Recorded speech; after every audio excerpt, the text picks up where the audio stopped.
Hello সবাইকে। আপনাদেরকে যে দুটো ব্যাগ দেখাচ্ছি আপনাদের নিশ্চয়ই মনে ধারণা হবে এই দুটোর মধ্যে কি। তো কালকায় হচ্ছে পৌষ সংক্রান্তি। তো পৌষ সংক্রান্তি দিন আমাদের পূজা হয়, সেই জন্য আমি আর মা বিকালবেলা বাজারে গেছিলাম, এখনই মাত্র আসলাম। তো আপনাদের বন্ধুরা আপনাদেরকে দেখাচ্ছে আর কী কী এনেছি পৌষ সংক্রান্তির জন্য। তো পৌষ সংক্রান্তিতে আমাদের এখানে অনেক কিছু রান্না বান্না হয়। কার কী হয় আপনারা আমাকে কমেন্টে জানাবেন। তো আমাদের এই জায়গার মধ্যে রান্না বান্না হয়, তো আমি সবজি নিয়ে আসছি। তো আমাদের 5 পদের পিঠা, তারপর হচ্ছে 5 রকমের ভাজি, 5 তরকারি, ভাত, ডাল, শাক, পায়েস, তারপর হচ্ছে আপনার টমেটো চাটনি, এগুলো রান্না করা হয় আর কি। তো আমরা এগুলো রান্না করে ঘরদের দিকে দেই আর ঠাকুরকে পূজা করি। তো দেখুন আমি বাজার থেকে কী কী এনেছি।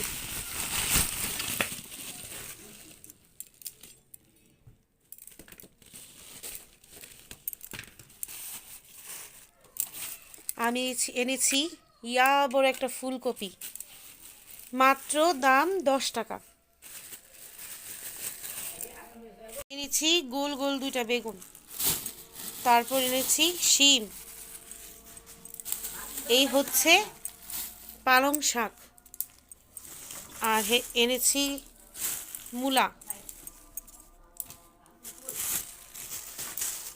আর এনেছি বাঁধাকপি, এনেছি লাউ, আরও আছে বন্ধুরা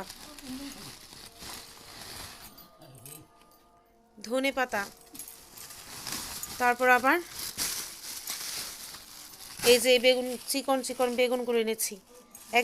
একদম টাটকা সবজিগুলো 30 টাকা কিলো করে এনেছি এই বেগুনগুলো। তারপর এনেছি শসা, তারপর এনেছি টমেটো, তারপর এনেছি উচ্ছে, তারপর এনেছি কাঁচামরিচ,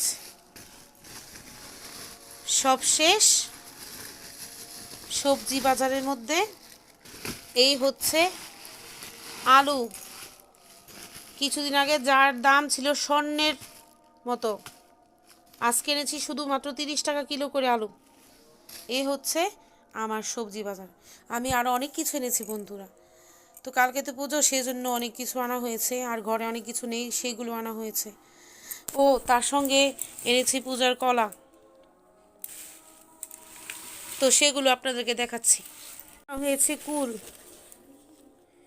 তো এই সংক্রান্তি পুজোর মধ্যে কুল দিতেই হয়, কিন্তু আমরা কুলটা খাই না। সরস্বতী পূজা না হলে কুলটা খাই না। ছোটোবেলা থেকেই আমাদের, যখন ছোট ছিলাম তখন ঠাকুমা না করতো যে সরস্বতী পূজা না হলে, শ্রীপঞ্চমীতে না গেলে কুল খাওয়া ভালো না, যারা লেখাপড়া করে। তো বন্ধুরা দেখুন আমি আরও কী কিনেছি ঠাকুরের জন্য। নিরামিষ বল, 1টা 2টা, তারপর বাটি এনেছি এরকম সাইজে 3টা, আর এরকম সাইজের একটা বাটি এনেছি, আর তার থেকে একটু ছোট বাটি এনেছি 2টা। তারপর সঙ্গে এনেছি ছোটো কলসটা, আর এনেছি 2টা চামচ তরকারি নেওয়ার জন্য। এই যে একটা, আর হচ্ছে আর একটা।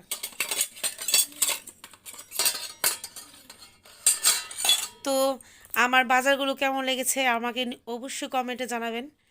আর কালকে পূজার দেখার জন্য, মানে আমি ভিডিও করে যেটা ছাড়বো আপনারা দেখবেন, তার জন্য আপনাদের সবাইকে আমন্ত্রণ। আর আমার ভিডিওটাকে লাইক, কমেন্ট এবং শেয়ার করে দেবেন। আমাকে কিন্তু অবশ্যই কমেন্ট করবেন।